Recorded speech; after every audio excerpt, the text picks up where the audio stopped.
भाइयों राम राम। भाइयों मैं आज एक ही टॉपिक पे बात कर रहा हूँ और वो टॉपिक है, मैं पहले भी इस पे वीडियो बना चुका, लेकिन बार बार में फिर से वही कमेंट आ रहे हैं, तो मैं इस पे दोबारा डिटेल में थोड़ा सा बताना चाह रहा हूँ आपको। वो टॉपिक ये है कि या तो पौधे में फूल नहीं आ रहे, फूल आ रहे हैं तो झड़ जाते हैं, फल बनते हैं तो झड़ जाते हैं। तो ये चीज़ें हर किसी में ही हैं। पौधे की नहीं कह रहा मैं, सब्जियों में मान लो या पौधे में भी किसी भी वैरायटी का कोई सा भी पेड़ हो, चाहे बेल, चीकू, आम, मौसमी, अमरूद, अनार, कुछ भी हो, ये समस्या आजकल बहुत ही ज़्यादा देखने को मिल रही है। इसकी वजह क्या है? प्रकृति ने सारा सब कुछ अपने हिसाब से सेट कर रखा है, लेकिन फिर भी अपन उसको सिस्टम को बिगाड़ रहे हैं, तो उसके पीछे हाथ तो अपना ही है। तो इसमें कारण क्या होता है कि जैसे मान लो अपने गाड़ी है, गाड़ी का इंजन ख़राब हो गया, मैकेनिक के पास जाएंगे। बॉडी डैमेज हो गई तो डेंटर के पास जाएंगे। कलर का मसला है तो वो पेंटर के पास जाएंगे, है ना। वो काम पेंटर ही करेगा कलर का।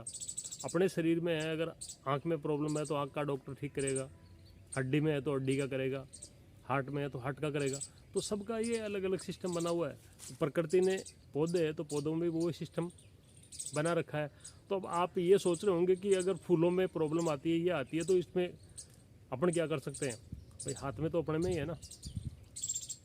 ये सब कुछ फूलों का जो भी सिस्टम है सारा, ये प्रकृति ने मधुमक्खियों को दे रखा है। इनमें कोई भी समस्या आती है तो मधुमक्खियाँ ठीक करेगी।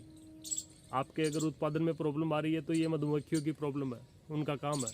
लेकिन उनको अपन काम ही नहीं करने दे रहे ना, वो अपना काम करेगी कैसे? फूल आने का टाइम होता है, स्प्रे अपने चालू कर देते हैं, कीटनाशक, केमिकल, पेस्टिसाइड, वो सारा अपने यूज में ले रहे हैं। तो मधुमक्खी क्या करेगी? आके बैठेगी, उन पे स्प्रे मारेंगे और वो मर जाएगी। फिर अपन कहेंगे कि अपने पास उत्पादन नहीं है, पैदावार कम हो रही है, फूल झड़ चुके। ये समस्या क्यों आती है? ये जो प्रकृति ने नेचुरल तरीका अपना रखा है उसको अपन ही बिगाड़ रहे हैं। तो इससे वापस अगर अपन चाहें तो धीरे धीरे सेट कर सकते हैं। तो मेरे लगभग बागवानी में, पेड़ों में काफ़ी इतनी मधुमक्खियों के छत्ते मिल जाएंगे जिनका कोई सीमा ही नहीं है। क्योंकि मैं इनमें आपको कई चीज़ें पूछते हो, बताते रहता हूँ, लेकिन इन चीज़ों का इस्तेमाल करने की नौबत नहीं आती मेरे। क्यों नहीं आती? क्योंकि मधुमक्खियाँ इतनी है। मधुमक्खी एक तरह से किसान का दोस्त है, ये अपने लिए ही काम करती है। मधुमक्खी फूलों पे बैठेगी, आपस में इधर उधर, एक फूल से दूसरे फूल पे, फूलों का परागण होगा, फ़ायदा अपन को होगा, फूल जड़ेंगे नहीं, फल बढ़ेंगे, ज़्यादा से ज़्यादा उत्पादन मिलेगा।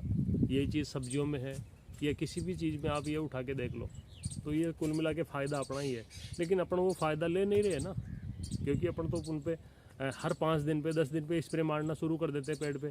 तो मधुमक्खी बैठेगी नहीं तो अपन को फ़ायदा कहाँ से मिलेगा? तो अब अपन इसको धीरे धीरे कैसे सुधारें? इनमें क्या चीज़ मतलब ऐसा करें कि इसमें धीरे धीरे वापस मधुमक्खियों का बैठना शुरू हो जाए या आना शुरू हो जाए। तो या तो अपना 100 ग्राम शहद लेके उसके 15 लीटर की पानी की टंकी में मिला के उसका स्प्रे कर सकते हैं फूलों पर, चाहे पौधा कोई सा भी हो। मैं ये नहीं कह रहा भाई एक चीकू है, बील है, अनार है, जो भी है, गूंदा, लेसवा, मतलब कोई सा भी पौधा हो जिसमें देखो फल बनने का फॉर्मूला एक ही होता है कि उस पर अगर फूल आएंगे, फ्लावरिंग आएगी तो ही फल बनेगा। नहीं, ऐसा कोई भी पेड़ नहीं है जिसपे बिना फ्लावरिंग के आपको डायरेक्ट फल मिल जाएंगे। तो फूलों के टाइम पे आपको उसमें मधुमक्खियाँ जितनी ज़्यादा आएगी उतना फ़ायदा, जितनी ज़्यादा मधुमक्खियाँ बैठेगी उसका फ़ायदा अपन को ही होगा। तो उस पर आप शहद का स्प्रे कर सकते हैं। एक टंकी में 50 ml ही ले लो, ज़्यादा की ज़रूरत नहीं है। 50 ग्राम शहद ले लो, उसको मिला के और स्प्रे मार दो फूलों के टाइम पे। अगर शहद नहीं है तो 100 ग्राम चीनी डाल दो आप, और वो मिला के उसका स्प्रे कर दो। 100 की 150, 200 भी डाल दोगे तो वो नुकसान करने वाली चीज़ नहीं है। आप डालते कितनी वो आप पे डिपेंड करता है। तो ये तरीका अगर अपना के चलें तो देसी तरीका है, इसमें किसी प्रकार का कोई वो नहीं है, अपने फ्री में फ़ायदा हो रहा है, खर्चा नहीं लग रहा। तो ये तरीका आप एक बार कुछ पौधों पे यूज में लेके और उसका रिजल्ट क्या है वो चीज़ आप बताओ मेरे को, कमेंट करो, बताओ। तो ये नेचुरल तरीके से सारा सब कुछ अपन को अगर हो रहा है, फ़ायदा हो रहा है, मिल रहा है, तो वो अपने लेने में पीछे क्यों रहे?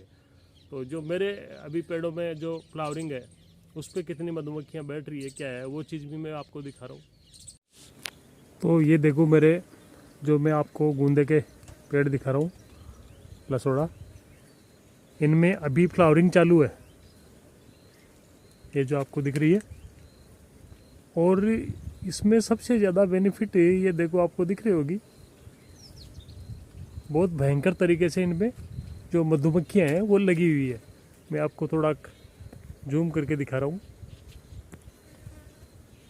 ये देखिए मेरे पेड़ों में सबसे ज़्यादा फायदा इन मधुमक्खियों से हो रहा है, क्योंकि फूलों में ये जितनी ज़्यादा बैठती है उतना ही ज़्यादा फूलों का परागण होता है। तो ये देखो मैं आपको मधुमक्खियाँ दिखा रहा हूँ, ये जिन फूलों पे बैठी हुई है, ये देखो। और ये ही सबसे ज़्यादा बेनिफिट का सौदा है मेरे लिए। ये देखिए जैसे कहीं मधुमक्खियों का छत्ता लगा हुआ ना, उसी तरीके से बहुत भयंकर तरीके से पूरे पेड़ में लगी हुई है। ये फ्लावरिंग का जो टाइम है ये चालू है, मैंने आपको जूम करके भी दिखाया है।